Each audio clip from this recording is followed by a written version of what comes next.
Hello everyone. So today I have just a walkthrough of me working on an actual client. This is our final look. It's pretty simple, but she was fine with me recording the video and uploading it for you guys. So I just want to get a video out for everyone who just likes to watch me work. So first I'm just showing you the fill. I had already prepped the nail dehydrated with the Band-Aid and primed it with Young Nails Protein Bond. And these nails, they were pretty old. Well, they were pretty far grown now. They're about 6 weeks old, and I took the length down, and that's why you see that the free edge is like jagged. I just go ahead with some like acrylic cutters and just snip it, and then it's like a rough edge. I find that there's no point in me like finish filing it and getting it all perfect and when I still have to fill and, file it into shape. So I find that just saves time to go ahead and just cut that length off and refine it, at the end after I do the fill. So I'm using my Poochie's number 16 Kolinsky like I always do to just do this fill. I'm using Young Nails Natural Powder. And I'm showing you this fill. This is in real time. And so you could just see just how I work, how I do the fill. Because it's so grown now, I can't just do like just one bead and then move on to the next finger, do another bead, blend it in the next finger, one bead. All of them need about 2 beads to kind of get that apex put back in the right position and get some strength, not at the cuticle area, but more so in that direction since the apex was grown out so much. And that will that'll be further refined when I, finish file towards the end of the process. So it takes a little more effort and work to fill a set that has grown out this much. And some people actually charge more if it's like over 4 weeks for a fill, but that's your preference, if you do nails. So now and I'm sorry, I'm kind of very much out of frame. But I'm showing you that everybody's liking this pinky, this stiletto or almond shaped pinky with the rest coffin. I'm not mad at them, it's cool. It's kind of cute, something different. So I'm just showing you me filing that into shape, and I always turn the hand this way. I usually file like almond stiletto shape, like with the hand flipped like I was just showing you, and but I always file coffin this direction. And because the camera is the way it is, I point them directly like vertically towards the ceiling, but I really couldn't because the camera was in the way. But you kind of get the concept. I've shown it before. So now I am finished filing the nail, and right here you cannot tell, but I am looking at the side of the nail, the profile of the nail, and making sure the apex is in the right space.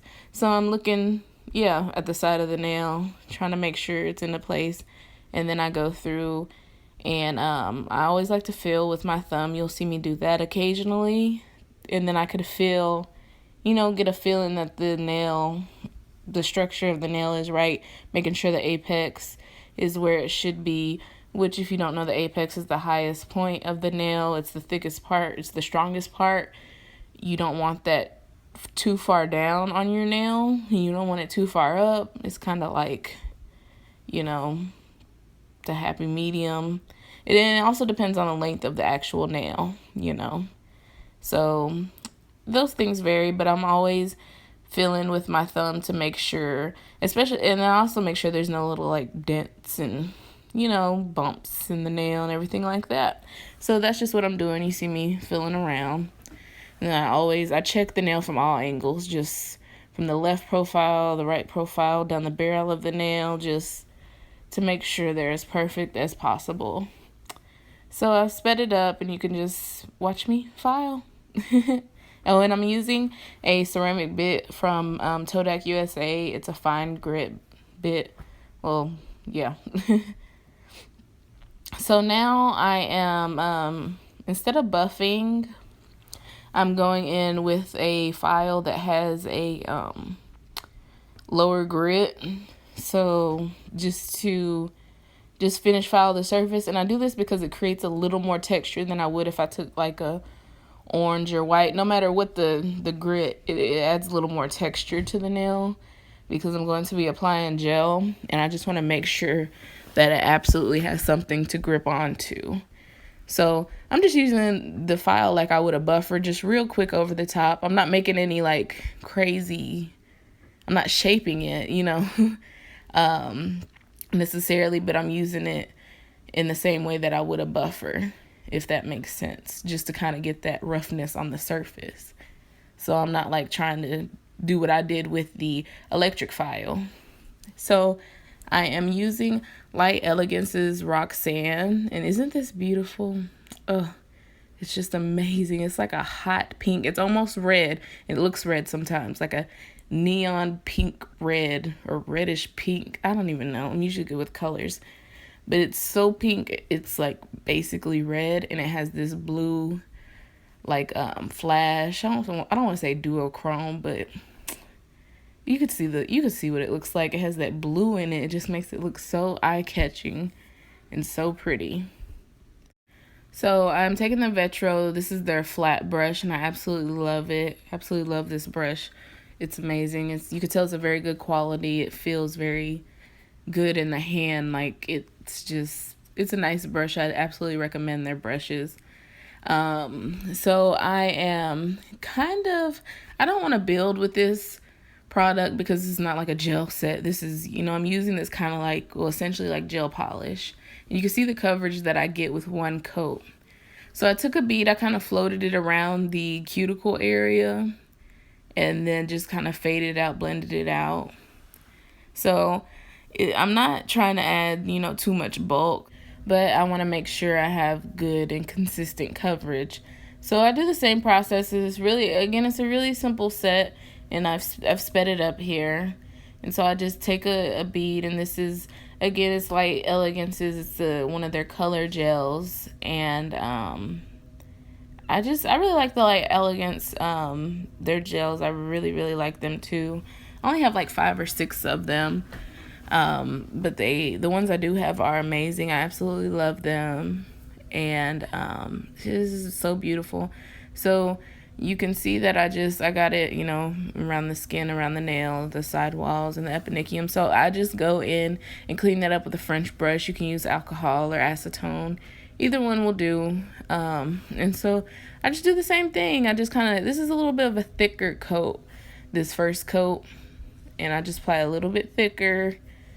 But you don't want to bulk it up because then you'll lose the shape of your nail. And if you take time making these beautiful stiletto or coffin or square, whatever shape you're doing, you don't want to lose that shape with the application of the gel. So it's it's another thing you want to find kind of like a happy medium with. You want to get your coverage, but you don't want to make them too thick and lose your shape. So you can see this is what it looks like after one coat. So the second coat, I just take a small amount and I just brush it like I would polish, like gel polish. So I start at the cuticle and just brush it down. Real thin. It just kind of makes everything uniform and even. And just, it still provides a little more coverage to get a nice second coat. So I just swipe it. Just real simple. That's how I do it. That's just me. I don't know why. I just like this process. I like the way it looks. I like the coverage that I get. So, I must say that in between each coat, I do put in the light. A lot of people ask, and of course, I put in the light. So, I'm top coating with Young Nails Finish Gel, and I didn't really like how this worked with the Light Elegance gel, but I went in and top coated. Again, I buffed it and top coated with my Axiom at the end.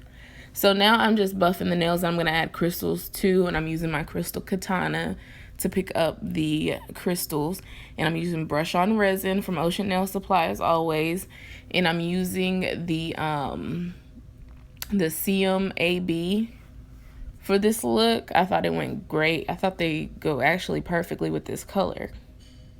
They have like this reddish pink with a blue color. It's like it kind of reflects the same exact colors that the actual polish does. It almost, you know, I told you it's like a hot pink, basically almost looking red. Sorry, I hit the camera. And then it has that blue flash to it.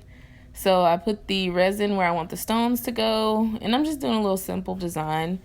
It's not much to, you know, write home about, but, you know, it's cute. You know, I always love the bling. And now I'm doing what I like to call like a waterfall design or an ombre design.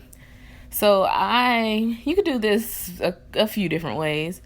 I think it looks best when you start off with bigger stones, more concentrated around the cuticle area, like at that region or whatever you're fading it from, because on the other hand, I do the opposite. But I find that if you do like your bigger stones, your 16s, your 20s or 12s around near the, you know, where you want your ombre to start at, you know, the thicker part, and then kind of as you move down or up the nail, you go to a smaller size and you move them further apart. So I just applied like a concentration of the resin, and this resin will not turn white. It's very amazing. I personally have never had it turn white, so I can apply as much as I want and as many layers as I want, and it never turns. So I just kind of, you know, use the katana to kind of get those crystals where I want them to be. And the sizes I'm using in these crystals are a 12, a 7, and a 5. So I would have liked 16. I always like 16 to do like this type of look, but I didn't in this color. But it's fine. It still works. It still looks cute. So you can see I'm kind of, you know, moving. I'm going to start, you know, moving the crystals further apart. And you just want to basically, like, you know, a fade of ombre would, you know, do less and less. And, you know, you can find pictures and refer to. But, you know, the reality is that you could just, you know, kind of visualize it and see, you know, where the crystals look best and make sure it looks like a fade. But it's bling, so you and your client, y'all are going to love it either way because they're crystals and they're sparkly. So it's just what I'm doing, and you could just see how blingy that is. Look at that. Yes, how can you go wrong? You just throw them anywhere on there and it would be beautiful. So so after I finish, I like to put them in the light. I have the clients put them in the light because this resin takes a little while to actually set, and that's why I like it, because it gives you time to make sure your crystals are in the right place, the perfect place. Some glues dry fast, and it's just, I don't like that. So after that, after I apply them, I have them put it in the UV light. And one, it keeps it keeps their hands still because they feel like they're going under there for an important reason. Two, I have no scientific proof of this, but I feel as though that the heat helps the resin kind of cure, if that makes any sense. So after I completed the stones, you can see that I flipped the design on the other finger. It started off on the free edge and faded up, and I flipped the way the stones are on the pinky. It's just a real simple look, very beautiful. So after I applied the crystals, I went in and I sealed them with my gel top coat, the OPI Axiom. I have another video on how I seal around crystals. I didn't record it in this video, but I have plenty of other videos, so you should watch my other ones and see how I do that. I have one that's called like Nail Tutorial, full bling nails and sealing them in. It's the same concept, same products. So I really want to thank you guys for watching. I hope you enjoyed the video. Please subscribe. You have a nice day. Bye, you guys.